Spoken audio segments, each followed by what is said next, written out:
Truly incredible developments are unfolding. We are literally witnessing history. Silver has shattered all historical records. The wall that could not be broken since 1980 has finally fallen. As of December 12th, 2025, the time I recorded this, we are in uncharted territory. But here's the truly insane part. China is airlifting silver across continents on cargo planes. 660 tons were airshipped from Shanghai to London in October alone. Why? Because the vaults are running dry. The future is being built.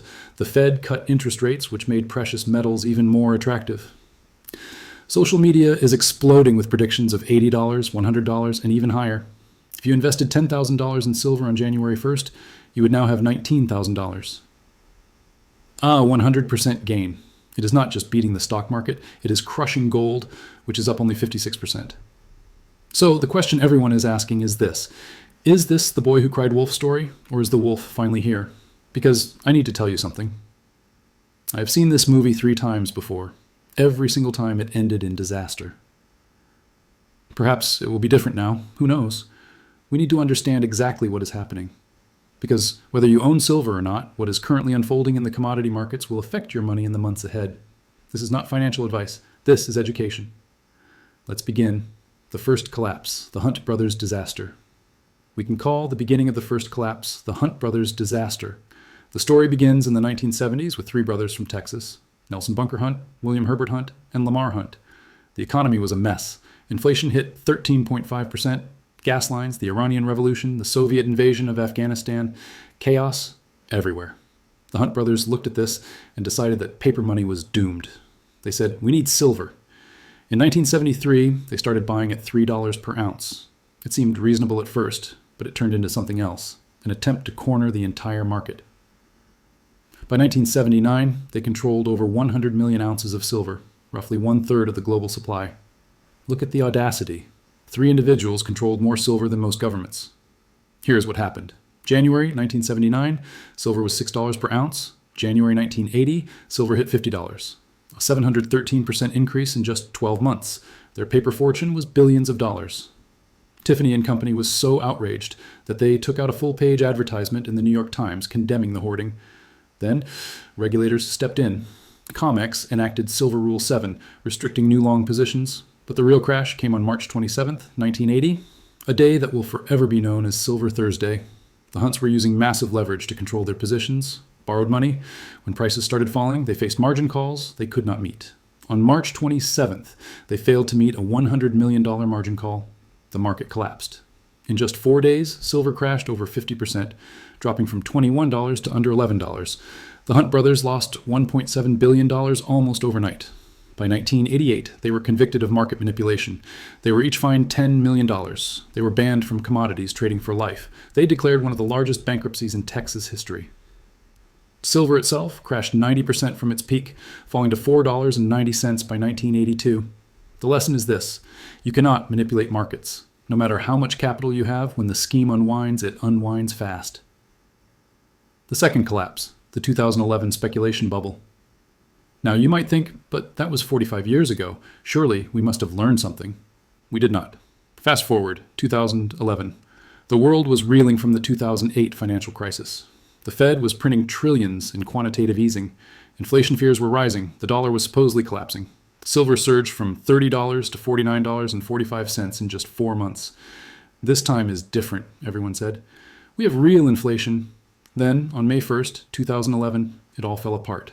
Silver crashed 30% in 5 days, falling to $34. But it did not stop there. Over the next 4 years, it declined to $14, a 71% drop from the peak. If you bought at the top in 2011, you did not see those prices again until 2024. That is a 13-year wait. The lesson is this: monetary policy alone is not enough. If it is mostly speculation and there is no real demand, the collapse is swift. The third collapse, the Reddit. Army failure now, 2021. This one is even more pathetic. Reddit's Wall Street bets squeezed GameStop from $20 to $500.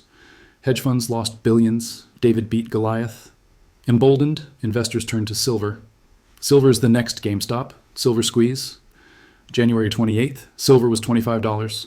February 1st, silver hit $30. An 8% single-day surge. February 8th, it was back to $26. The squeeze fizzled in days. Why? Because GameStop had a market capitalization of $2 billion. Silver trades $1.5 trillion annually. It is too big. The squeeze was hype without substance. The lesson is this. You cannot engineer a squeeze through social media coordination alone. So there you have it. 1980, manipulation, 90% crash. 2011 speculation, 70% crash. 2021 social media hype, immediate failure. This brings us back to today. December 2025, silver is at all-time highs. Are we just repeating history, or is something fundamentally different this time? Let's find out. 1980 lasted 2 years. It was driven by manipulation. It crashed 90%. 2011 lasted 4 months. It was driven by speculation. It crashed 70%. 2021 lasted days. It was driven by Reddit hype. It fizzled immediately. And now, 2025, 12 months, 100% gain. It is driven by a genuine supply shortage. This is the difference. Every other time, the situation was smoke and mirrors. This time, there is no silver in the vaults. Let me show you exactly what I mean. The structural supply crisis. And there is also the structural supply crisis. For the past 5 years, the global silver market has been in a deficit. Demand has exceeded supply every single year since 2020. The numbers are staggering. 2025's projected deficit is 149 to 215 million ounces, the largest single-year deficit on record. The 7-year cumulative deficit is over 1.2 billion ounces. Think about that. More than 1 billion ounces of silver have been consumed beyond what was produced. Where did it come from? Existing stockpiles accumulated over decades, from the vaults, from the reserves, and these reserves are now dangerously low. Meanwhile, mine production has declined by 1% year over year. Here is why that matters. Silver is primarily a byproduct of mining copper, zinc, and lead. Approximately 70% of silver comes from these operations, not from dedicated silver mines. When base metal prices are low or mines shut down, silver production falls as a side effect. You cannot just turn on silver production like a faucet. Opening new mines takes years. Let me tell you what changed the rules of the game. This is what makes 2025 completely different from 2011. Industrial demand now accounts for over 60% of silver consumption. In 2011, it was only 50%. This is not jewelry. It is not investment speculation. This is the infrastructure of the 21st century economy, and there is not enough silver to build it. 3 forces are devouring silver faster than it can be produced. 1. Solar panels. 20% of all global silver, 200 million ounces, is going into solar this year alone. China produces over 90% of the world's solar panels. They are installing them at an unprecedented rate. They are building enough solar capacity to cover an area the size of Texas. And here is the critical part. Once that silver is in a panel, it is effectively gone for 25 to 30 years. At current prices, it is not economically feasible to recycle silver from old panels. Therefore, this demand is cumulative. It keeps building year after year. 2. Electric vehicles. Each electric vehicle uses 2 to 3 times more silver than a gas car, about 25 to 50 grams in various electrical components. Global electric vehicle sales are expected to hit 20 million units in 2025. That means hundreds of millions of ounces of silver are going into vehicles. 3. Artificial intelligence data centers. Every new artificial intelligence training cluster, every new 5th-generation tower, every new chip fabrication plant, they all require silver in circuit boards, antennas, server infrastructures, and connections. The artificial intelligence boom is not just happening on screens. It is happening in data centers packed with silver. This industrial demand is not speculative. It will not go away if sentiment shifts. Solar panels need to be built. Electric vehicles need to be manufactured. 5th-generation networks need to be deployed. This is structural and persistent demand that cannot be easily substituted. The supply chain collapse has begun. These are undeniable facts. Do you remember the airlift I mentioned? London's precious metals vaults, the global center for precious metals trading, were running at critically low levels. To prevent a complete breakdown in their delivery systems, they had to airlift massive quantities from China. I've been covering commodity markets for years. I have never seen anything like this. When the world's largest financial centers are cargo planing metal across continents in an emergency, that is not a bull market. That is a crisis.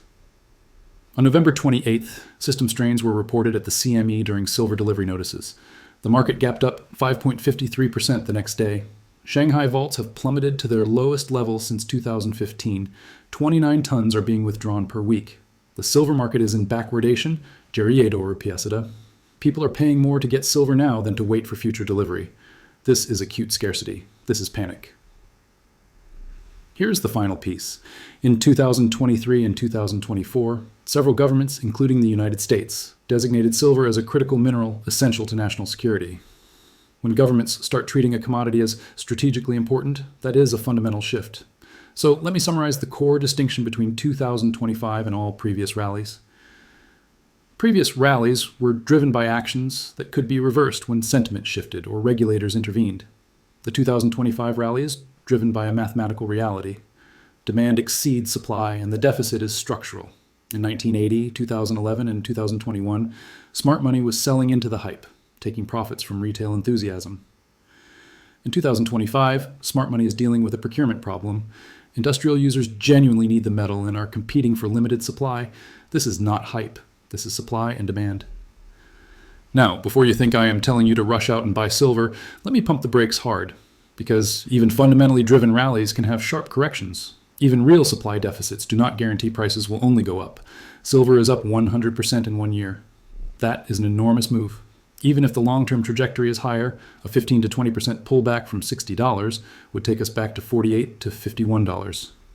That would not change the fundamental story, but it would be painful for anyone who bought near the top.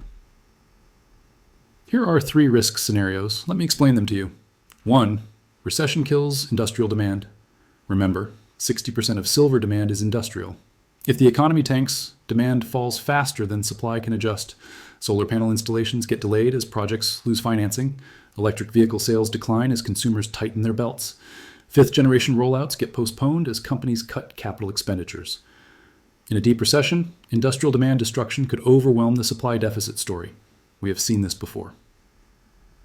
In 2008, despite long-term fundamentals, silver crashed from $20 to $9 when the financial crisis hit. 2. Regulators step in. Remember, both 1980 and 2011 ended with rule changes. If banks holding short positions face serious stress, regulators will intervene with rule changes that force mandatory liquidation. It happened before, it will happen again. Additionally, high prices cure supply shortages. At $60 plus per ounce, silver mining becomes extremely profitable. This could incentivize the reopening of previously uneconomical mines. This takes time, typically 2 to 5 years. But if prices stay elevated, supply will respond. 3. You panic. Human psychology is powerful. A 20% correction from here will shake out everyone who bought on FOMO, fear of missing out. Are you prepared to hold through that? Many investors who bought silver at $30 are now sitting on double their money. The temptation to take profits is enormous. If we see a rush for the exits, even if temporary, it could trigger stop losses and create a self-reinforcing decline. Here is another risk. Even though the Fed cut interest rates today, they also signaled caution about future cuts. If inflation proves stickier than expected and the Fed has to hold rates higher for longer, that could strengthen the dollar. It could reduce the appeal of precious metals. If history teaches us anything, it is this. From 1980, do not use leverage. The Hunt brothers borrowed heavily, and the leverage destroyed them. From 2011, watch for policy shifts. The crash was triggered by COMEX margin hikes and Fed signals. From 2021, hype does not equal fundamentals. Distinguish real supply and demand from narrative. For 2025, good fundamentals do not equal no risk. Position sizing, timing, and diversification are essential. Even if you are right about the fundamentals, you can still lose money. Has the wolf arrived? Let us return to where we started. Is this the boy who cried wolf? Or has the wolf finally arrived? Based on everything we have examined, the current crisis, the 3 historical precedents, the fundamental analysis, here is my assessment. This time, the fundamentals are real. The 2025 silver rally is driven by something the previous 3 rallies did not have. A genuine, multi-year, structural supply deficit meeting unprecedented industrial demand, 1980 artificial shortage driven by manipulation, unsustainable. 2011 speculation without a supply shortage, unsustainable. 2021 social media hype without fundamentals, unsustainable. 2025 real deficit plus industrial demand surge, sustainable but volatile. The wolf this time is real. The shortage is real. The industrial demand is real. The vault depletions are real. But, and this is critical, real does not mean risk-free. Just because the fundamentals support higher prices does not mean we will not see 20% corrections along the way that shake out weak hands. Markets do not care about your cost basis. They do not care if you deserve to make money because you were right about the fundamentals. Even if silver reaches $80 or $90 by late 2026, the path there will likely include 20% corrections. In 2008, during a fundamental bull market for gold, silver still crashed 50% before ultimately making new highs. I will leave you with one of the most important investment quotes of all time from economist John Maynard Keynes. Markets can stay irrational longer than you can stay solvent. The wolf might be real, but that does not mean you will not get bitten if you are not careful. You can be right about the fundamentals and still lose money if your timing is wrong, if you are over-leveraged, if you panic and sell at the bottom of a correction, or if a short-term shock temporarily overwhelms the long-term thesis. The question is not whether the supply crisis is real. It is.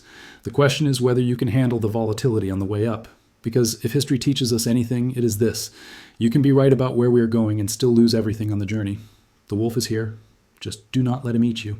If you want to follow along as these developments unfold, subscribe. I will be providing my analysis regarding the markets here, actively and daily.